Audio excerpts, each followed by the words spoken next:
Hey guys, welcome back to the Wan Man Show, the number one fight podcast, the only fight podcast. I can say that again now in Singapore. I am the man, and I'm the one. That one we came with the ugly haircut is the man. And we have Marco in the house tonight. What's up, guys? What's up, Marco? Why don't you give us a bit of an introduction? All right.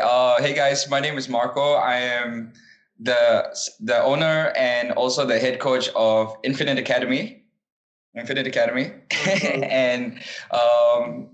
so I've been running this studio for about 7 months before the circuit breaker. We don't count the circuit breaker. and yeah, it's been going pretty sweet, man. Pretty sweet. Now, one of the reasons we got you on the show today is also because you are a Muay Thai fighter. Is it true? Yeah, well, I'm not as active as I used to be in the fight scene anymore. I used to compete. Actually, you know what? I was in Muay Thai for quite a while, but I never really had like as many fights as I should. I think it was mainly because I was more interested in the martial arts aspect of it and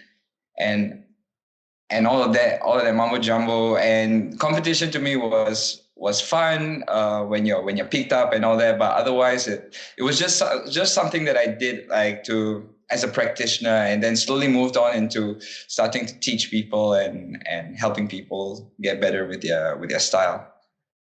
So when was your last fight? My last pro Muay Thai fight was in Thailand. That was like, I think might be 4 years ago. Oh, that's long. And didn't do so well in that one.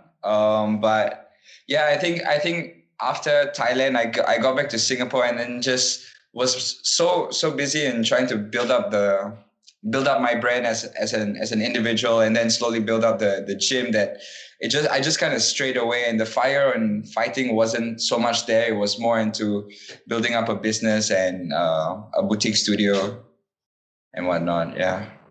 That's it. Okay, when you go. Yeah, so like having the studio is like so like having the studio, going back to coaching is naturally what you wanted to do in the beginning.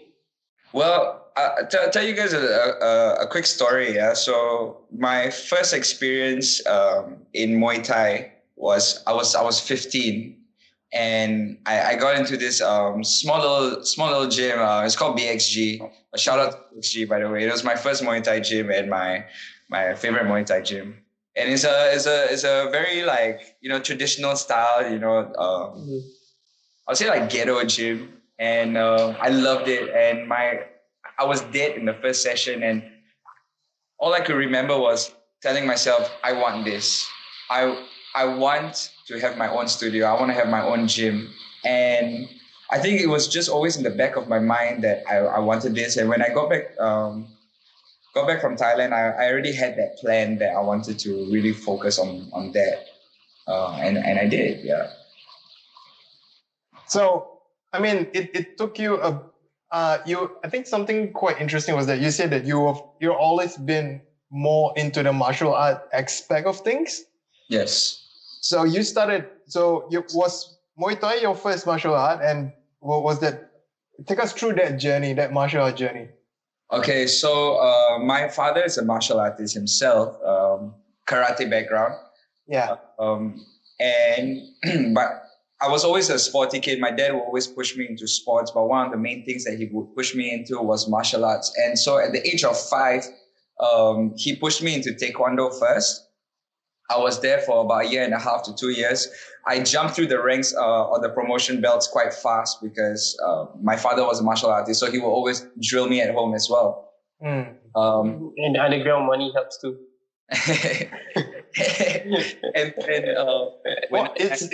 It's very nice of you to jump in, one, seeing how you're jealous of his father. What about your father? Have we found him yet? Oh, still missing. I'm sorry, Marco. Could you please continue? I just needed to shut him up. So at the age of 7, he pushed me into karate, and even then, I was also I was flying through the belt system quite easily. It came very naturally to me. On top of that, I was, like I said, I was doing a lot of other stuff, like anything you name it, like football. I was in swimming. I did a little bit of rock climbing, a little bit of gymnastics as well.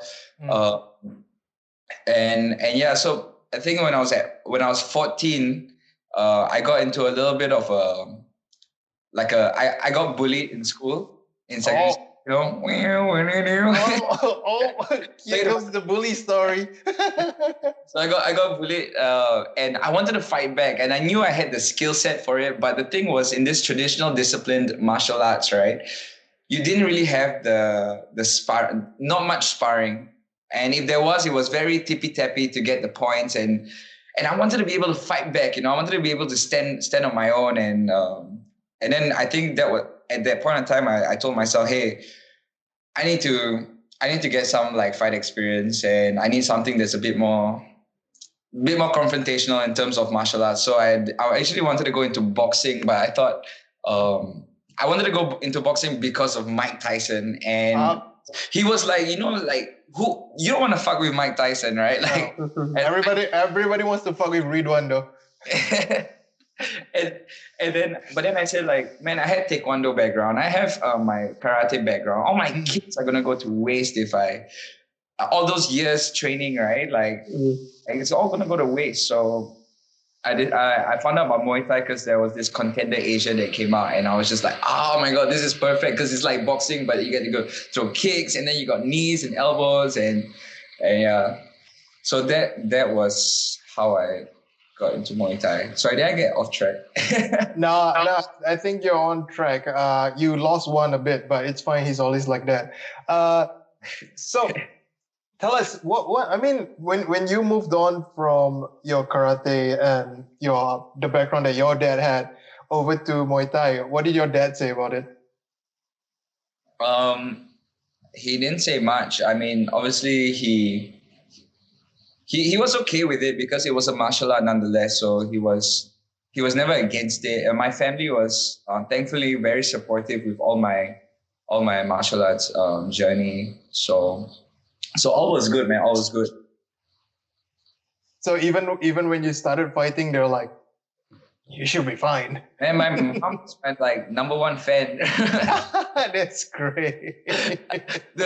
So my first fight was at this old gym called Hockey Village. It was this Muay Thai gym at Hockey Village, and my opponent was Amir Khan, and you know him from 1FC. Okay. But this was like, we were young. This was my first fight. It was his second fight. We were both like, not really sure what to do really. And I mean, I managed to win that fight by points. But the funny thing was getting into the ring. So in Muay Thai is quite a taboo to go in between the ropes. Okay. So you over. And the ropes were not really tight.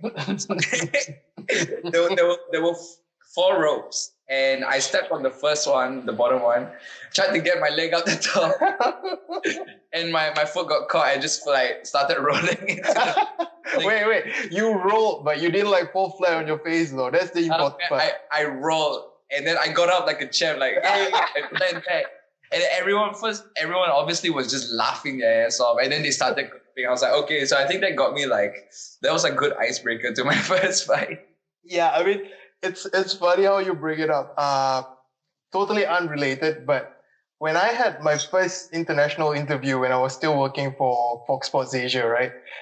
They sent me over to Thailand, and I was covering the Southeast Asia football tournament, the Suzuki Cup. So they put us up in this really posh hotel, and there was a press conference in the hotel. It was the press conference between Thailand and Malaysia. So Thailand sent their coach and also their captain to the press conference. So whenever you enter these press conferences, the first thing that you do as a reporter is that you're supposed to put your mic on the table, right? And the mic will be connected to your camera. So there's a long cable from your mic to your camera. So it's the first time I've ever gone overseas to work. And it's also the first time that I've attended a major sports, press conference. Yeah. So I nervously went to put the Fox Sports Asia mic on the desk. And on the desk, there was a lot of other mics. And there was also the tournament ball and the trophy. Okay. And on my way back, walking back, I tripped on my own mic's wire, which dragged all the other mics down. And Plus also the tournament ball and also the trophy. And everybody was freaking staring at me. Class. I just went back to the back of the room and I didn't ask a single question for the press conference because I was so embarrassed, man. Yeah, but yeah, you learn from that. One, do you have any embarrassing things to share with us? I mean, other than how you look? No, not really. I'm just perfect. Perfect like that. Oh, yeah. I'm perfect at being imperfect. Marco, when you were competing last time, you said it was maybe 3-4 years ago, right? Did you compete locally also? In Singapore, I've competed my semi-pro fights, and I've done a few exhibitions when back when I was working at the ring, like sort of like those friendly fights and like exhibition fights, really. But I tried to get a grasp on boxing, and like most Muay Thai fighters, they think that, well, I throw my hands in Muay Thai, so I can do boxing. So while it's not far from the truth, it's actually quite far from the truth as well. Like it's a completely different sport. The point system is completely different, and I would say the volume of strikes are completely different as well. In Muay Thai, you have in a pro fight you have 5 rounds. Each round is about 3 minutes long, and most of the time, because in Thailand you don't really have proper match fixing unless you're like really high level. So most of the time it's just like, hey, you want to fight? Okay. You want to fight? Okay, you're going to fight this guy. And chances are he's also like 5 kgs heavier than you anyways. So the first round is, you don't have time to do your research, your homework on your opponent. So the first round is really just a feeling process where you just like, okay, I throw a jab, what's he going to do? I throw a kick, how's he going to react to that? And when you apply that feeling process in boxing, especially in the amateur boxing, it doesn't fly, because number one, you only have 3 rounds in amateur boxing. Correct me if I'm wrong, right? Yeah, that's right. And then it's just about, dude, like the judges just want to see you throwing fists and moving out, throwing the fist, moving out, and it's fast. The moment you're like really slow and sluggish with your style, I think I feel personally the judges look down on that. So yeah, sorry. So it's very different competing in locally to like in Thailand. So you did most of your pro fights in Thailand then? Yeah, I did all my pro fights in Thailand. I only had 3 pro fights in Thailand, and but then before that was like semi-pro. So I did an event with KBX, and way before that, I can't remember the event's name, but it was under like Fightworks Asia. So Fightworks Asia used to hold this like in-house competitions, and I was there for the other 5. I think, I can't remember. It was a long time ago, but like about 5 semi-pro fights there as well. I think how's the scene now? You think is it like is Muay Thai dying in Singapore, or is it still like thriving? I feel Muay Thai as a because I know the Muay Thai Association of Singapore is having its own conflict with like the other local promotions, right? Something like that. And to be honest, like I'm not deep into it, so I really can't care less, to be honest. But I always felt that I feel like right now boxing is definitely doing a lot better than kickboxing or Muay Thai. But having said that, there is still a niche, and people still want to see kicks flying around and knees and elbows. There's always that excitement, right? So Sorry. Do we have quality Singaporean Muay Thai fighters now? Yeah, man. Especially now, bro. Like I feel, when I was in the scene a bit more, like we had like decent fighters, but I'm from the new school, like let's put it this way, and I like the modern way of fighting, and I feel like we have quite a good amount of new guys coming in. So we have Augustine, we have Dion, we have Ricky's brother as well, Alvin. Alvin is great, and who else? Baden. So like these guys are quality fighters, man, and they definitely can make it far. I think they just with the right strength program, they can definitely make it to like the big stage. Like maybe not so much Muay Thai, maybe going more into kickboxing would definitely bring in a little bit more cash. But yeah, they're definitely doing very well. I feel we have really good fighters now. I think it's interesting how you brought up how you think boxing is doing better than Muay Thai in Singapore right now. Because from my experience, and this is something that I observe from watching Ridhwan fight at KBX, I think. Dude, seriously, the crowd at Muay Thai fights are so much better looking than the boxing crowds. The amount when we first attend, when I say we, it's me and Adib.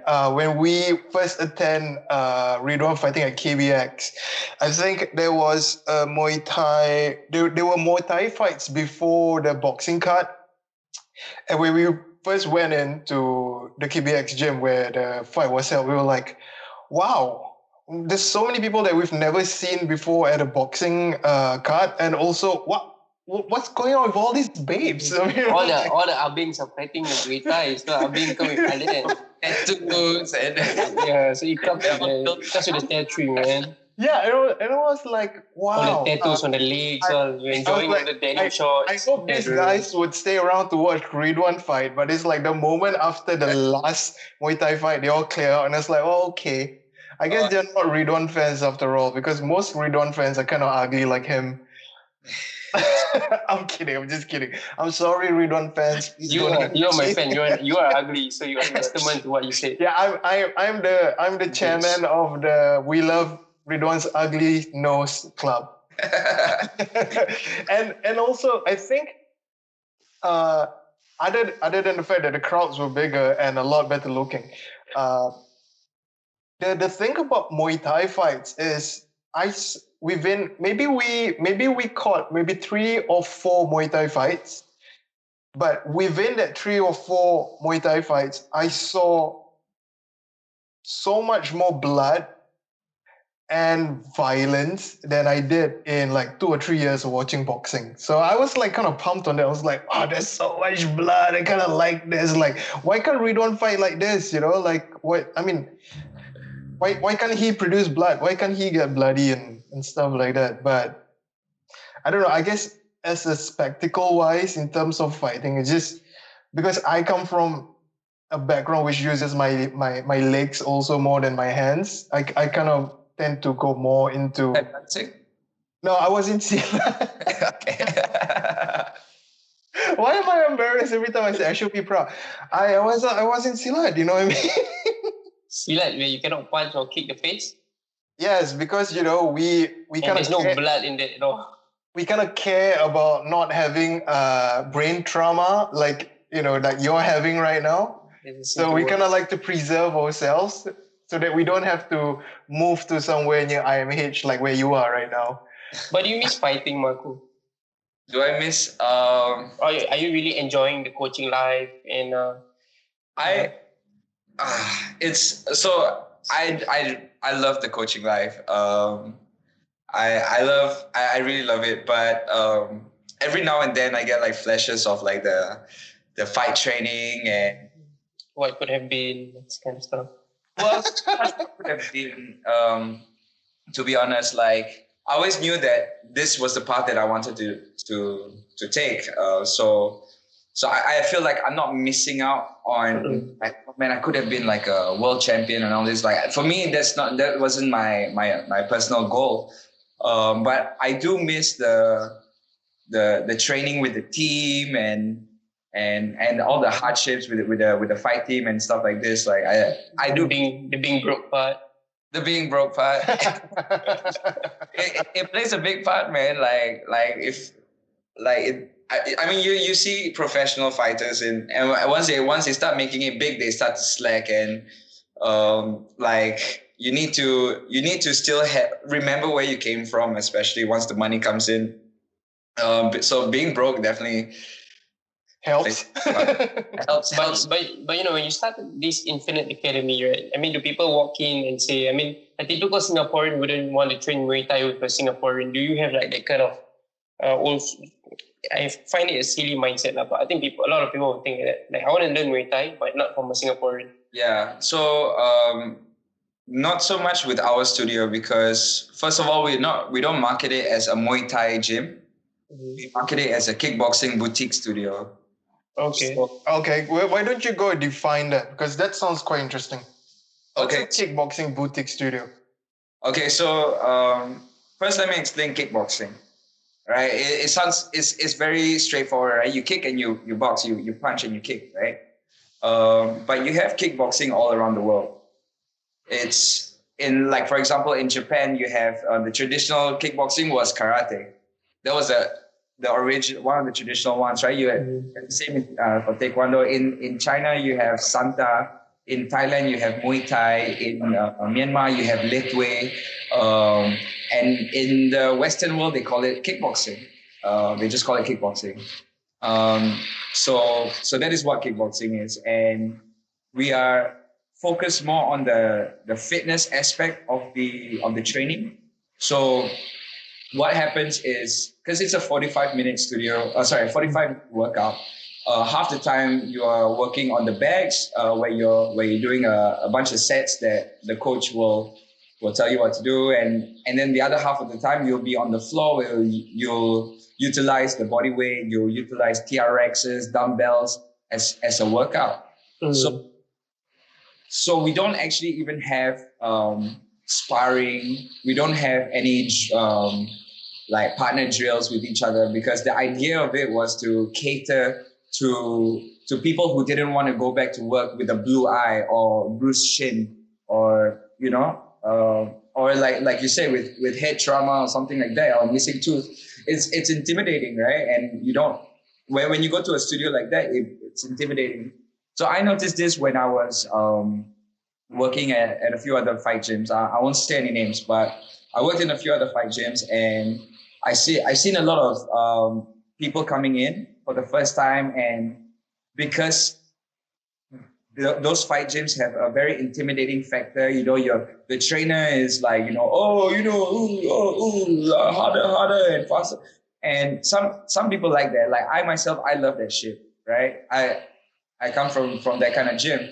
But there is a market of people who want to kick and punch, or even just punch, and not get into that intimidating factor. That's why studios like Box Office or Ground Zero, they're doing quite well, because all they're doing is punching to the music, and it's great vibes. It's fun, it's a workout, but they don't go back with a bruised eye. They don't have that intimidating factor.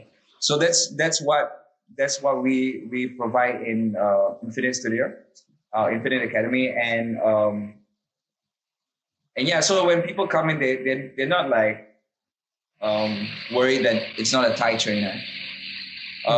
Having said that, we have considered having Thai trainers coming in, but yeah, we all know how troublesome to have a Thai trainer. That one, yes. Keep them motivated, them the cheeks. Yeah. Well, I mean, that's for every, to be honest. But like, so how the studio works, like I said, half the time you're on one side, the other half you're on the other side, right?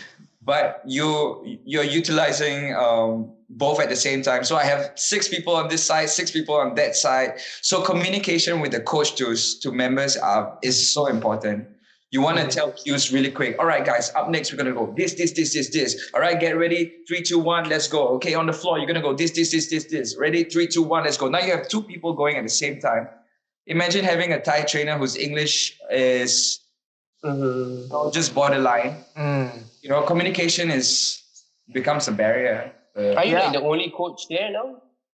No, we have a few other amazing coaches. So I am the main coach because we're still starting out, so I'm doing most of the work right now. But we have amazing coaches. So you have Tiffany Teo. We have Tiffany Teo. You guys had her on you. Oh, she coaches in your place twice. She does help out. Yeah. Okay. She does help out at the studio. We have Kai Xiong, who is a teammate of hers. Yeah. Very, very smart kid. Great coach. He was a bit shy in the beginning, but now he's really shining through. And also we have Ash Martin, who's been helping out every now and then as well. So these are my three main guys that have been helping me out. And actually, why it's good that we're here. Remember, I was telling you that boxing is a little bit more popular now than Muay Thai or kickboxing. Is because you go to any box fit studios and you find coaches that can throw a few punches here and there, right? They look okay. They might not be competition ready, but they can throw punches and they can teach you how to throw a basic jab, a basic cross, the basic 6 punches. You try to find a coach like that, charismatic like that with kickboxing or Muay Thai background. It's so difficult. Yeah, basically, it's now trainers are becoming influencers or salesperson. Yeah, and this happened before with DJs, right? You have amazing DJs like Tiesto and Avicii and whatnot, but then all of a sudden you have this pretty kawaii girls who they can be good, right? But because they're an influencer, they get the job faster than us. So they get the job. Like how Paris Hilton is suddenly a DJ. Oh, she is now? I thought she was into porn, but I guess wrong. But Marco, do you really teach techniques, or was it just as long as they sweat? So I have the way I coach is, or the way I try to teach all my coaches to coach as well, is drilling the fundamentals.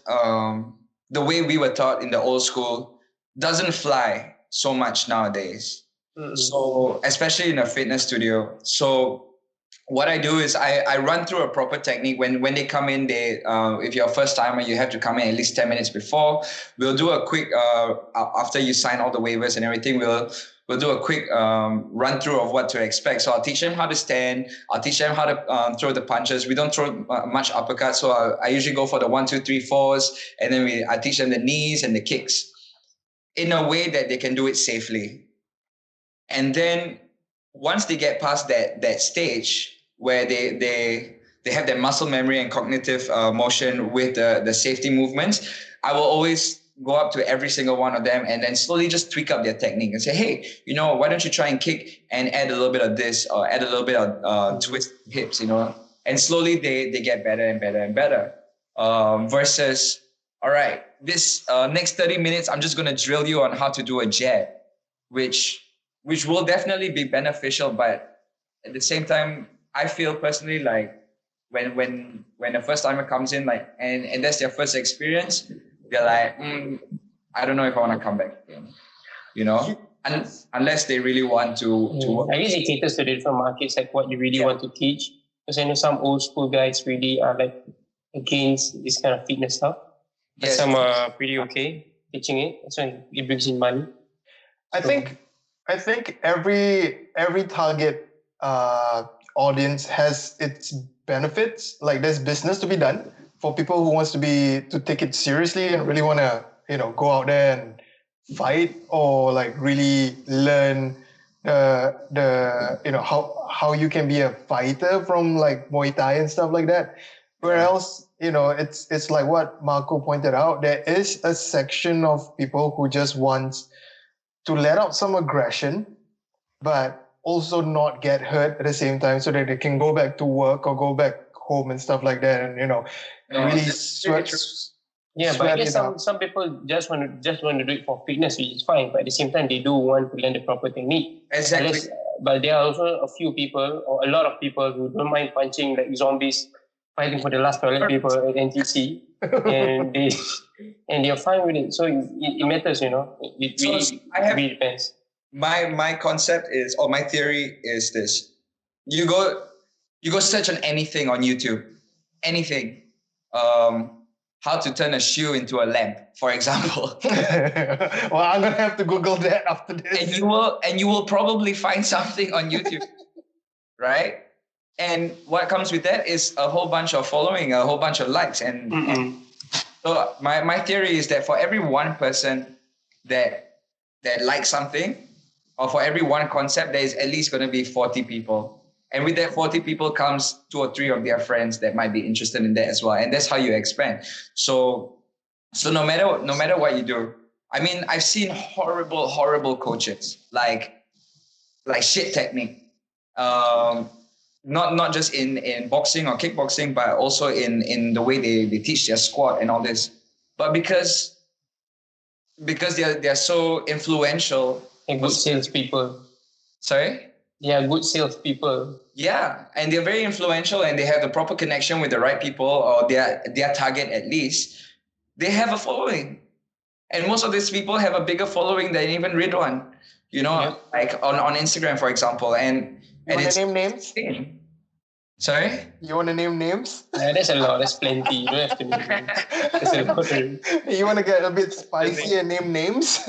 But no one in particular, but there are, and we all know this. I mean, honestly, I used to work in commercial gyms as well. Like I used to work at Pure Fitness. I used to work at True Fitness. True Fitness was, I mean, they have their own setup. But I've seen some really, really bad trainers, and like, I mean, some of them really just, come on, how are you teaching someone fitness when you yourself look like you've just eaten like 20 chicken drumsticks from a bucket or something like that. You know what I mean? Like, I've seen that, you know, and it's horrible. But then they're killing it with sales, and I'm just like, what is happening here? You know, they know how to sell themselves. So whatever market it is, there's always a target. And having said, with Infinite Academy, this is the way we have been starting out. Like I said, we are also very new to the industry. So we are only 7 months in before the circuit breaker. So we also have been considering opening up to more technical classes. I have been recording. I haven't posted out anything yet, but I have been recording on technical classes for YouTube as well. So there you go. You have a 10-minute video on how to throw a jab, different kind of jabs, and whether it's a basic jab, a power jab, or a defensive jab, even how you stand. I have a 7-minute video on how to work your stance for kickboxing. You know, how to move in your stance, and there's always a market, and it's whether or not you want to put your foot through that door or not. I mean, my question to you would be like, if somebody walks into the doors of your gym, right? Yeah. And then say that person is really passionate about Muay Thai. And, you know, he maybe he starts as a beginner, but, you know, throughout the months, you see that this person is progressing really well. And you kind of can see like a bit of potential that this guy can actually maybe fight.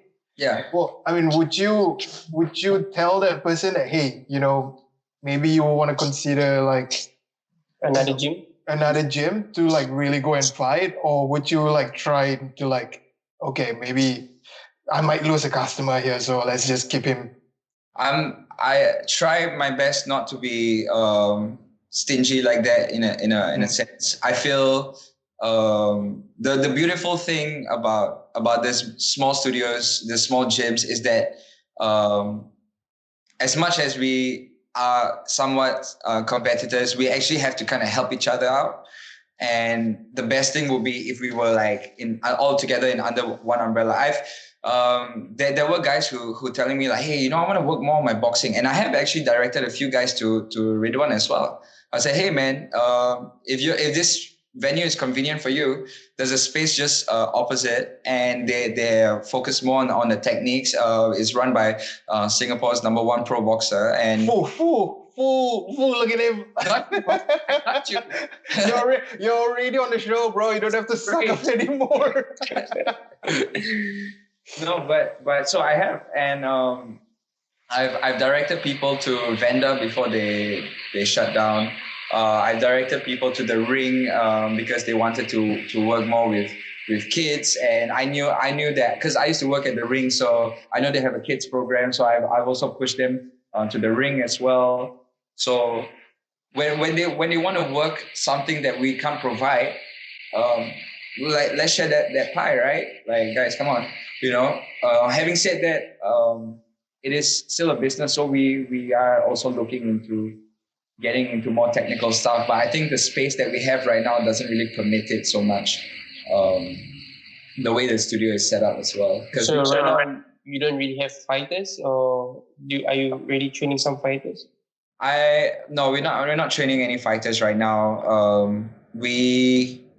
I do some personal trainings for some guys who want to focus more on their techniques, but personal trainings can be a little bit more costly for some people. So when there's no route for us, then we share it with other guys. I think eventually you will need to. I mean, no matter how much you are selling the fitness aspect of the sport, you will need to train certain fighters or people who really want to learn the technique.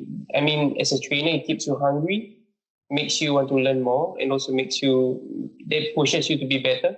Whether they just, 10 push-ups, 10 burpees, 10 jumps, 10 jabs, 10 straight punches, 10 kicks. And it keeps you thinking and keeps you inspired to at the same time, like the workouts we do are always never repetitive. So like I understand where you're coming from, Ridhwan, like staying hungry in the technical aspect of the martial art or the boxing or the kickboxing. But there's also the technical and the hunger for learning more on fitness aspect of things.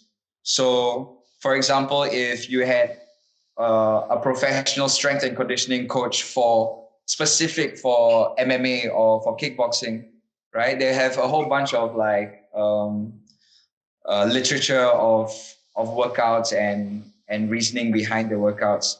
And you wanna get hungry on that as well, that aspect. So it's not just about 10 push-ups and 10 burpees, but how can this all flow together, and how can that workout on that specific day reach a certain focus of the day. So yeah, for example, today I want to work more on your shoulder endurance. So am I going to make you do burpees? Yeah, maybe that will help. But I will probably add some speed punches, and then maybe some holding of the high plank to keep that lactic acid built up into the shoulders. Really get the muscles accustomed to that lactic acid buildup when you're throwing volume of punches and stuff like that. Do you have any background in sports science? I do have a little bit. You seem to know all this stuff. Lactic acid shit. All the lactic. For Iman, all the lactic acids went to the brain. Okay, I just want to point this out. Now, Ridhwan is also a trainer, a boxing trainer. He has his own gym. But on one hand, with Marco has a background in sports science and whatnot. And then on the other hand, Ridhwan's English is not even that good. So you can see the difference now. I have a background in sport business. We did a module on sports science. You did? Then I got accepted into NTU for sports science. And I also got accepted to ECU in Australia for sports science. But I rejected NTU because I wanted to go to one in Australia. Then I figured out halfway I didn't have money. Then I wanted to go back to NTU. They said I have to wait for another year. Then I didn't, so I am where I am now. But again, I am not really into sports science, to be honest. It's not my thing.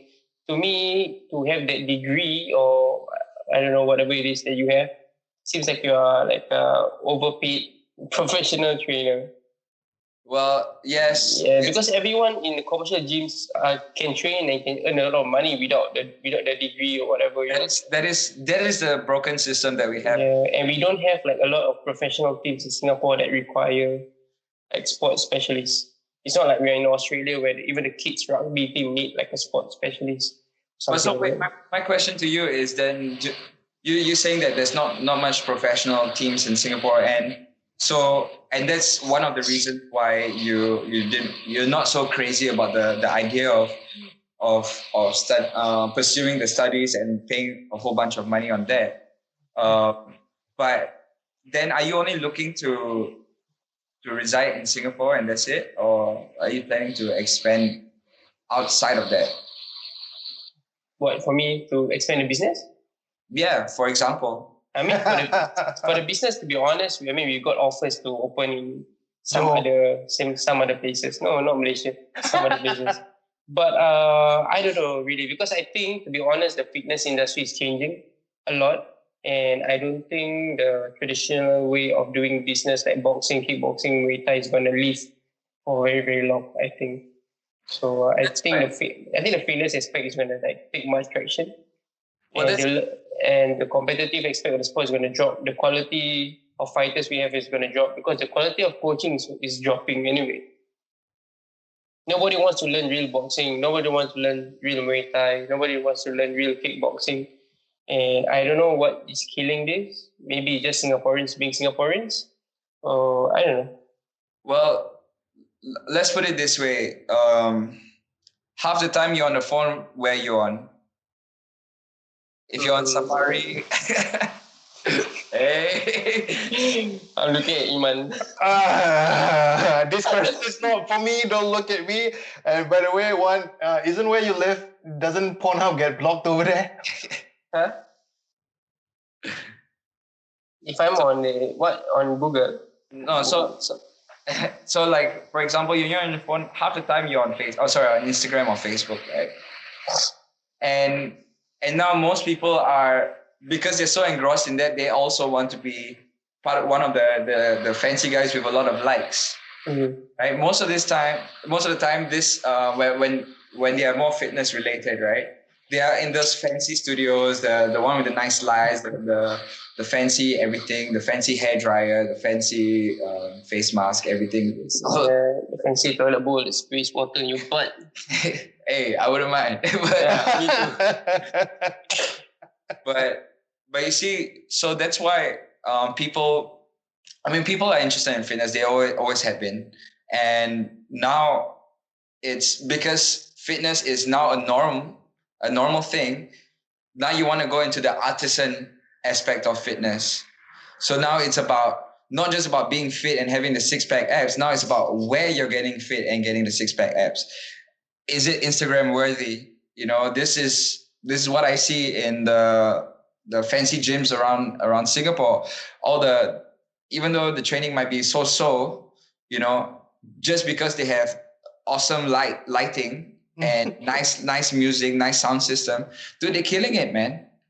And everyone's just taking photos, and because everyone's taking photos, everyone's sharing, everyone's coming into that studio, and that's why those kind of studios are getting more popular.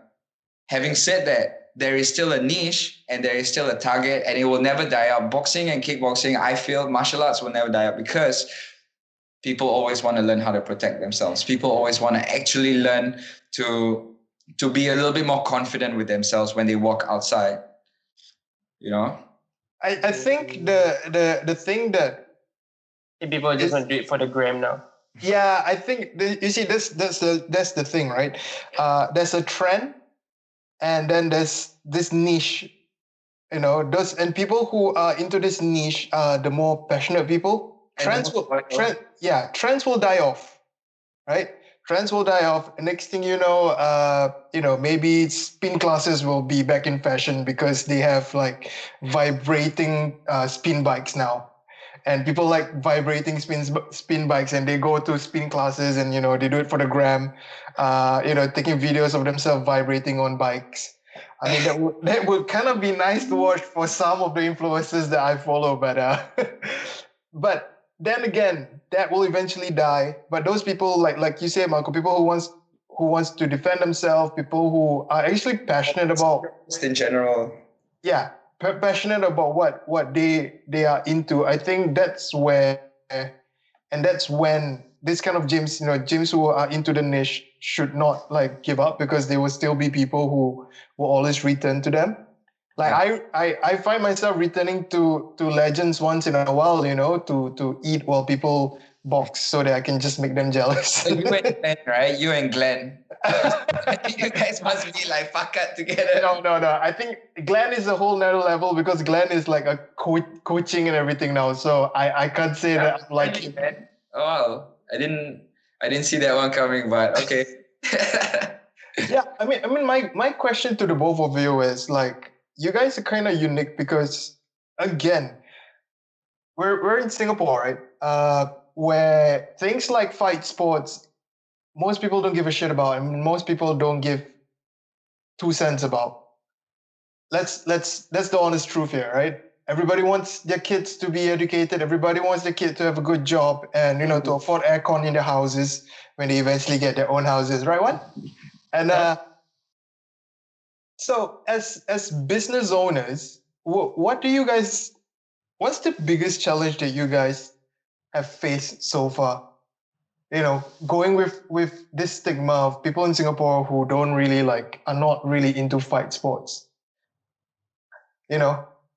You guys are from my point of view right now. You guys are are running different kind of gyms. One is a bit more to the traditional side, where he has a fight team, he has sparring classes, he is really old school to a certain extent. I'm not saying that Legends is old school. I'm just saying that he's more traditional than, say, still boxing, for instance.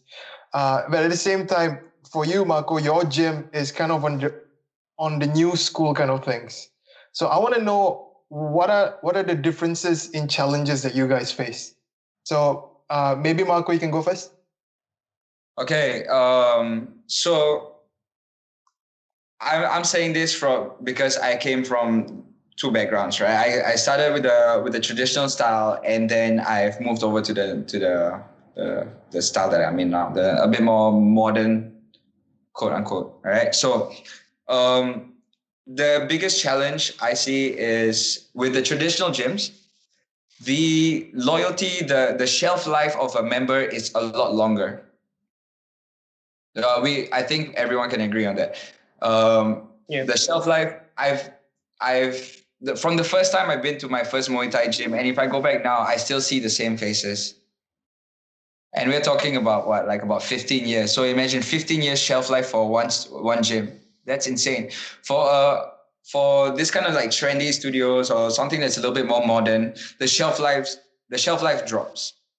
Now the challenge with the shelf life, or to extend that shelf life, right, is for the trendy or the new type of gyms to be always adapting to the new trends, or even being a little bit more creative every time. It's always about switching things up.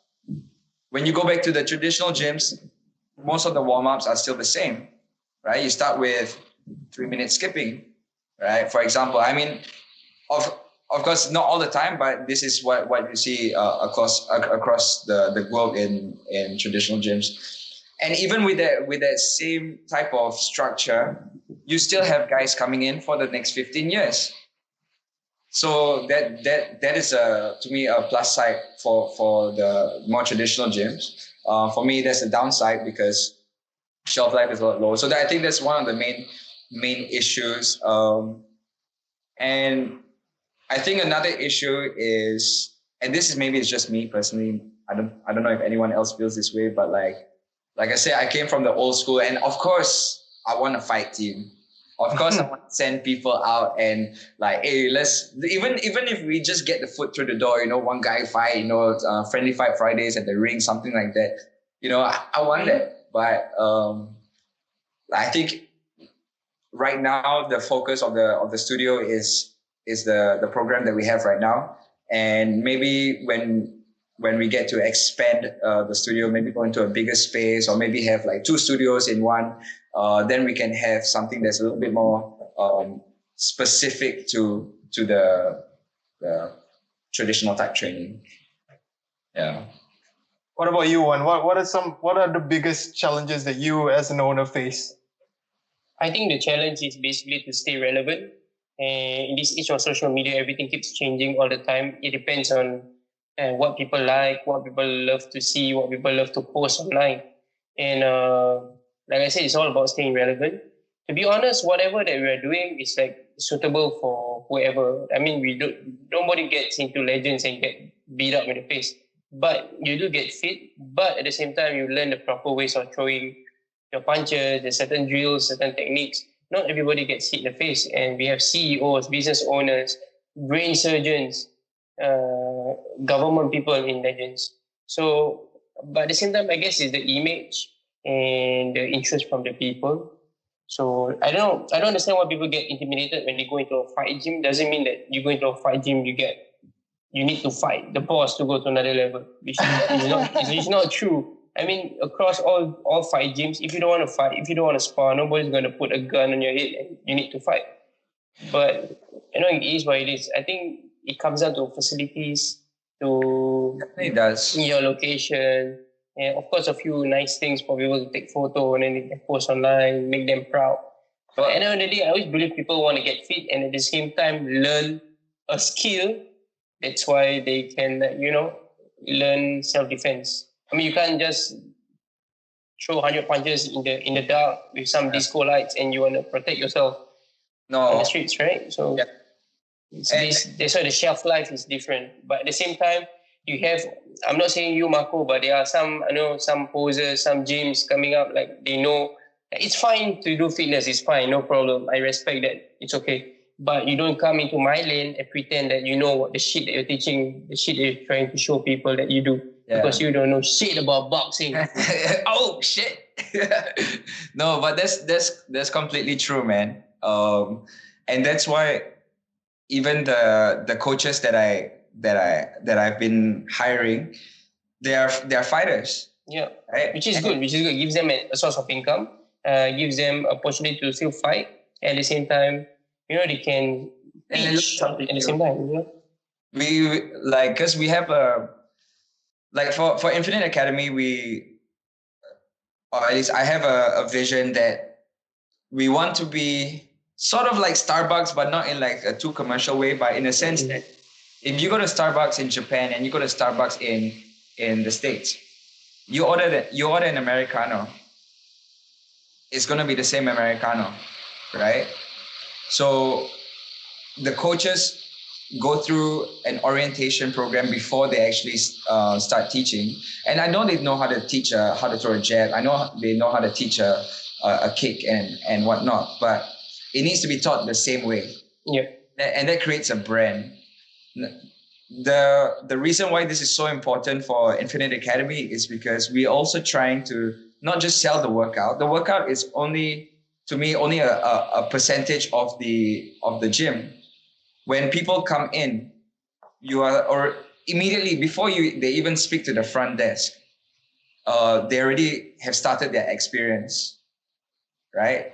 Even let's say maybe going up the stairs or the lift, the experience begins there. And like if the experience that you're giving out has to cater to your target audience, you know what I mean? So we are targeting at Infinite Academy. Initially, we were targeting people who were intimidated by these fight gyms, right? They're like, oh, the trainer's so garang, or something like that. So you should put Iman as a receptionist. Sorry? You should put Iman as a receptionist. You'll feel very safe. Everyone, this Kuyang can box. This Kuyang can do. No, so I should be okay. To your lighting, it comes down to the music that you play. It comes down to the front desk. Your front desk has to be a pleasant looking person, right? And okay, then no Iman. Like, hey, welcome to Infinite Academy, okay, this is gonna happen. And then the coach comes in and instead of like tekaning you like, oh, more, it's like, hey, you can do more, you can do better, you're doing great. Then we focus on techniques. It's a different approach to the more traditional style, I guess. But like, I'm not saying you because Ridhwan, like, because I know you even with the traditional type setting, your training is always relevant and it's always changing. From what I see with the, I think it's good that you call it Infinite Academy, so it feels like a school rather than like a fight thing. But why the name Infinite though? Okay, so Should make a tattoo on your sleeve. Finally, we are actually talking about something that is relevant. We should have begun with this. yeah, we actually went off topic quite a bit. So Infinite Academy. So wow, infinite possibilities. Can you let the man talk? Shut up. No, I'm trying to remember, man. Like, so initially, I wanted a dojo. Oh. Dojo meaning like traditional, okay? I wanted something super traditional, only martial arts and all this. Then realized that because I have investors, I have partners, and the partners mainly, they want to see the return of investments, right? So it had to make sense first before we expand into something like that. So my first step was to start with this. Why Infinite Academy? Initially, it was called Infinite Fight Academy. We took away the fight because we thought it would be a bit intimidating. We do have it. It's not on my shirt, but just under our logo, it says Fitness, Fight, Finesse. So it's got a little fight inside, but ultimately it's focused more onto the fitness, and the finesse is sort of like the environment you kind of get into. Right? You go in, it's nice and everything's fresh. That's the finesse. You come out feeling great. So that was what we focused. Why Infinite? Because like I said, I wanted like this like mixed martial arts gym, like mixed martial arts dojo, and infinite styles basically. So we were thinking of getting to jiu-jitsu, wrestling, boxing, kickboxing, and mixing maybe even traditional stuff. So infinite styles all in one academy, so one school. So that's good concept. Yeah, and that's why even here the infinite is spelled with a 1, because even though it's like infinite styles, it's all under one system. If that makes sense. So you're saying that eventually you're gonna have the MMA, the wrestling, the BJJ and stuff like that, or is it just Muay Thai now? I would like to believe so. Kickboxing, lah. Pay attention. Okay, sorry. Kickboxing. I get confused, guys. I'm sorry. I would definitely like to think so. Although this model right now has been working great for us, I think of it as a stepping stone.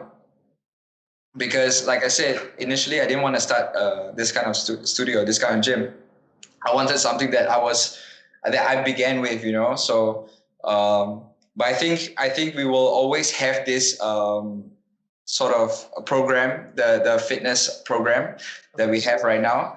But then, like I said, if we expand, we might have like a section specific for traditional type training or fight training. Let's put it that way. I mean, that's very interesting, and I like how passionate you are talking about your plans and stuff. Before we wrap things up, why don't you? I want to know what's the end game here, because it seems like you would want a franchise eventually. Yeah, definitely. What the franchising or just branching out in general would definitely be a plan, because, like I said, it is a business, and one studio alone is not gonna really make anyone rich. Let's put it this way, right? I'm certainly not rich. Forget about it. Okay, but having an sort of like an empire built, not just in Singapore but like across the globe, would ideally be the goal. That would be the end game. To have an infinite academy in every major city around the world would be it. And then expanding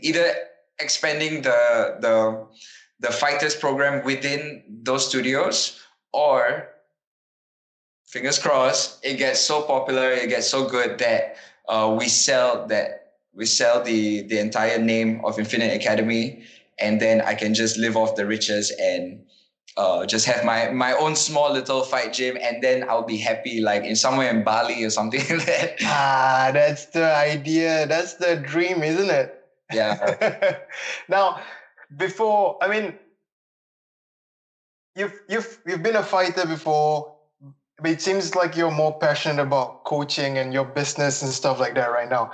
Well, I'm just gonna throw it down the line here. What's gonna make you come back into the ring? Ridhwan. Ridhwan? Ridhwan, he's calling you out, man. I don't know. You live on a stretcher now. I'm just fat for him, bro. We're not in the same weight class, and he will still kick my ass. Wow. What would get me back in the ring? I really don't know, man. Like, I don't think so. I think you're so comfortable right now. You love coaching. You know that this. Look, your focus now is on building this business, building this empire. So I think because being a fighter is a full-time job, man. I sometimes, honestly, Rido, I don't even understand how you're doing it, because running a business and being a full-time fighter is not easy, especially in Singapore. And like at this stage in my life, definitely I want to try and build this empire, this business up. I will definitely probably like do, maybe once I can like slowly step away from the business, from the front line of the business at least, so I'm not coaching as much, then maybe I'll get back into my proper fight training, and then I'll throw in a couple more fights here and there. But it's kickboxing or Muay Thai for me. And my last fight in Muay Thai, I got a nasty scar on the top of my head. Thank God it's in my hair, so you don't see it. But man, if I have a scar here or a missing tooth, like I didn't think so much about it back then. Okay, either be toothless or scarface. If you have that scar or you're missing a tooth, you will not be in that Nets commercial that apparently you're in. Yeah, man, they pick you over me. Well, if you were in a Nets commercial, you're not gonna sell anything, man. I'm sorry. People know Malay people cannot use Nets that much. Bro. Bro. I'll say it. Sorry, I live to insult, but no hard feelings, guys. No, infinite. Is it infinite? Infinite. Actually, it's infinite, but a lot of people are just calling it infinite. I think infinite. Okay, let's go. Infinite is 7 months old, like you said. Yeah, before the circuit breaker, yes. And how old is Legends? 5 to 6. Okay, stop flexing. I'm just asking. I just, as you know, the whole point of having this podcast is to actually bring people together, share experience and stuff like that. And one of the things I like to do is also, because one is, he's been in the fight game for some time now, but a lot of people don't know that he's also been in the business of running a gym for a long time. Like he said, 5 years. And, it's kind of a miracle that a Malay guy handling a gym has not closed down yet. So, if you have any advice for Marco, who's just, 7 months into his journey, he has all these dreams, which is brilliant. What kind of advice would you give him? I think similar to fighting, you need to have a strategy. You need to be relentless, because you're a baby right now. Everybody's going to pick on you. No matter you want to go the traditional way, the fitness way, people are going to bring you down, because some people have money to do that. So, and the word of mouth can get really nasty sometimes. But since you love what you do, I think it should be easier to keep going and not give up. Because I think no matter what you do, there will always be people who doubt you, doubt your credibility, doubt your ability. I mean, just fuck them. Just do what you have to do. So my mindset is like, you can be good at what you do. It doesn't matter. It doesn't bother me. But you can never do what I do. I mean, that's a mindset that I have.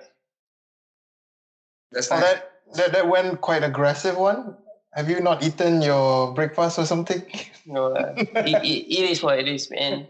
It seems like, from all these conversations I have, it seems like the the fight in the business world is almost the same as the fight in the ring itself. It's gonna be dirty, man. It's gonna be It's dirty. dirty, bro.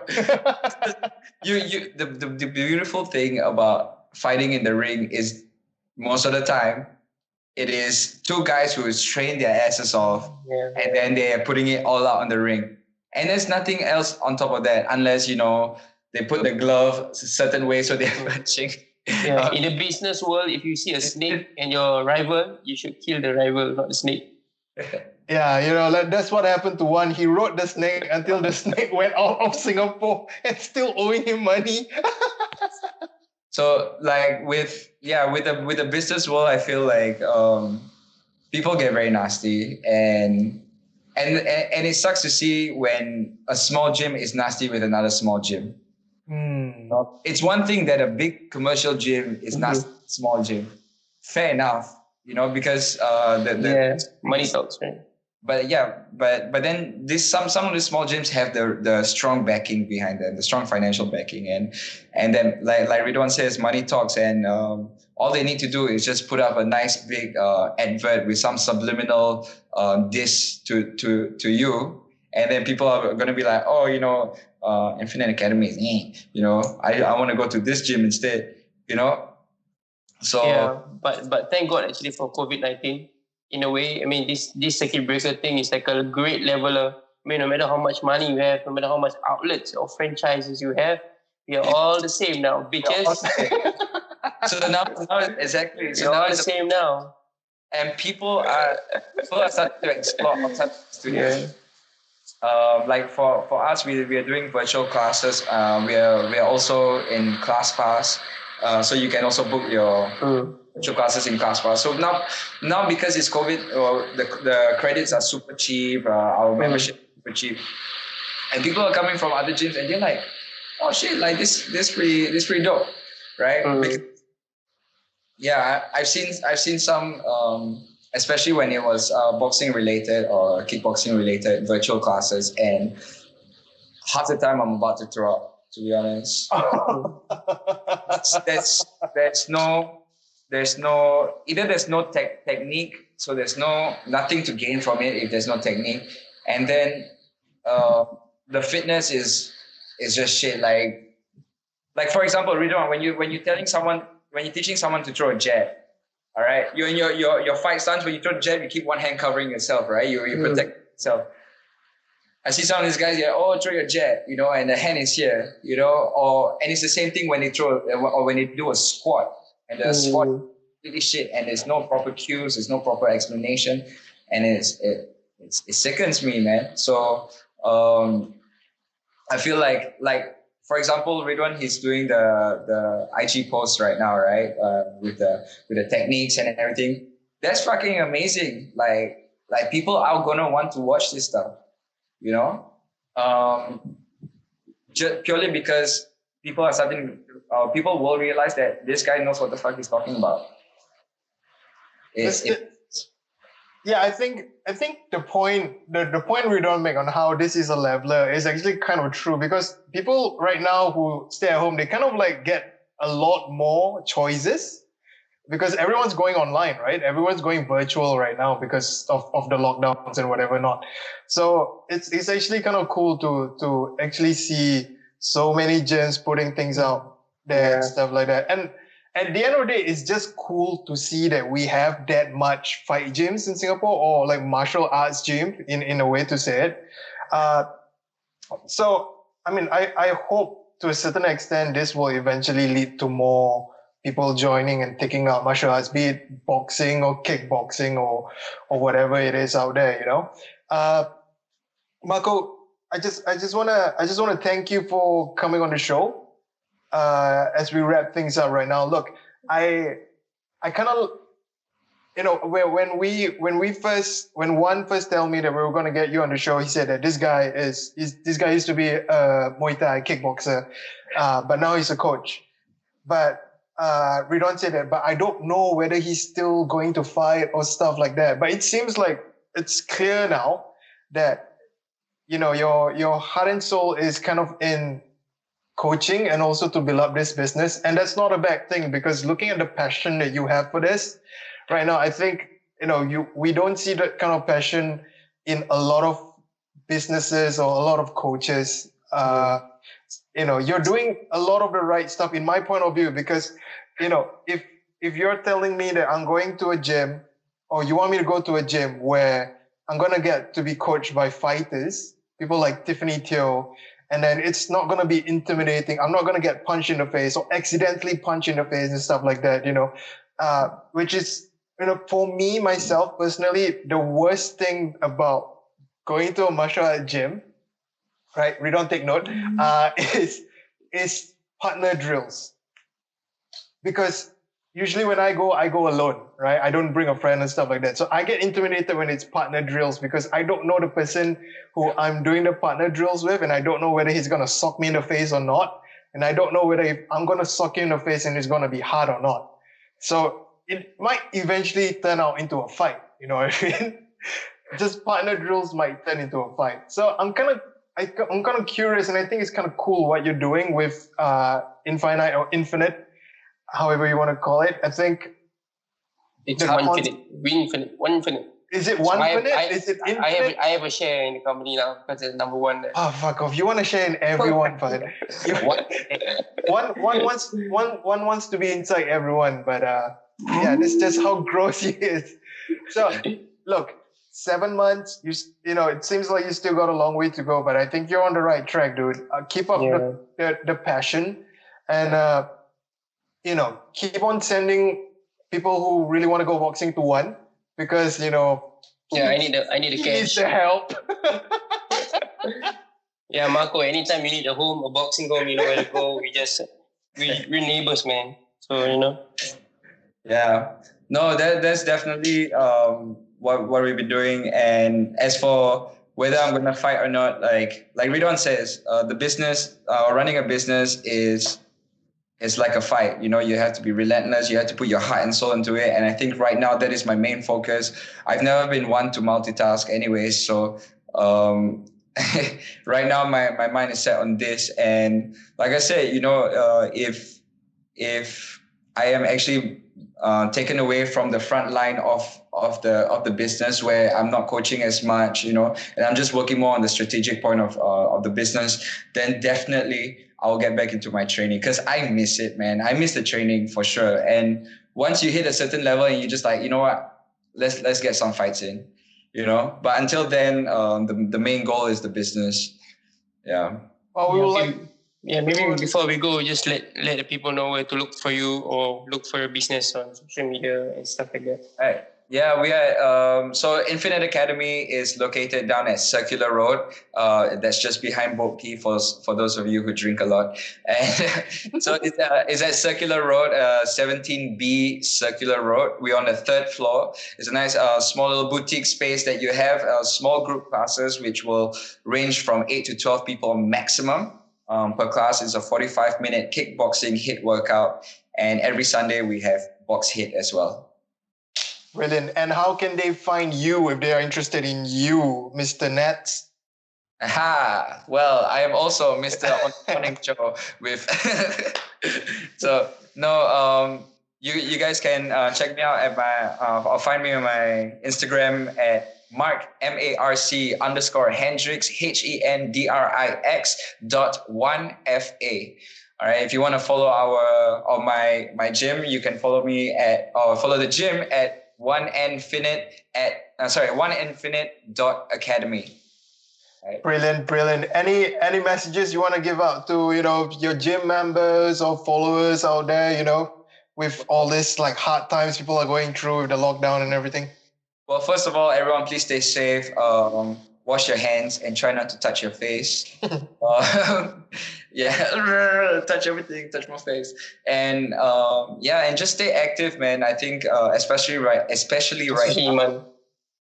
especially right now, like we're caged in like zoo animals, and we need to move around. And so instead of just pacing yourself from the sofa to the kitchen and back, do something, learn a new skill. So check out Legends, check out Infinite Academy, learn a new skill, or just get your ass moving, right, guys? And yeah, stay safe. Brilliant. One, do you have any parting shots to your haters or your fans or your imaginary friends? Nothing much to say. Where can they find you? Come on, tell them more about your classes. Okay, you can find me at tcw.legends. If you want to follow Legends Fight Sport, it's going to be Legends Fight Sport on Instagram. So we do online classes. I have one tomorrow, Sunday, Wednesday, Friday, Sundays, basically. So there are so many classes. I'm giving them some time to try the other classes. Then after that, they realize that they love mine, so they will come back. Yeah, hold the supply so that Yeah. yeah.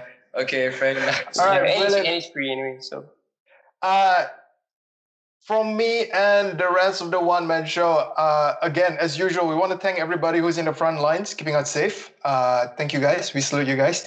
Not going to clap for you guys because that's not going to give you guys any money, which I think everybody who works in the front line deserves some reward, not claps. Claps cannot buy you nasi ayam. Or singing cannot buy you nasi ayam. And everybody just try to stay sane, man. I mean, work out. Get some sweat done, build a tamiyaka or something, or, watch how to make a lamb out of a shoe like what Marco does in his free time.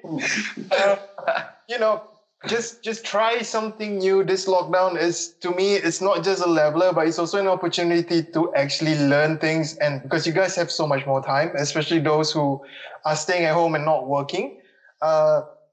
And also, if you want your day to be brightened up, listen and follow us on The One Man Show on Facebook, Instagram, YouTube, and Spotify. We have maybe 20 episodes up right now. And, we have thousands of listeners and stuff like that. We love the feedback that you guys are having. A lot of shit talking from our fans, especially towards Ridhwan, because everybody knows I am the proper one here. No one likes one. So keep it up, guys. I hope everybody stays safe, like Marco and has said. And everybody keep on hating Ridhwan, like Ridhwan likes to imagine. Stop sending me dick pics. Oh shit, sorry, Ridhwan. Wait, that's why he hasn't been looking at mine, because he's been looking at yours, Marco. Well, yes, let's wrap things up. Thank you so much, Marco, for being on the show. We hope to hear from you once your gym goes huge. And hopefully we get to see you fight one day. Keep up the good work, keep that passion burning and stuff like that. Not like the burn that Ridhwan feels every time he pees. That's a different kind of burn. But yeah, this is the One Man Show, Singapore's #1 and only fight podcast. We talk about everything, the fights in and out of the ring, like the business that we talk about today. Thank you guys for listening, and we hope to see you guys next time. So yeah, bye. Thanks for having me, guys. Ciao.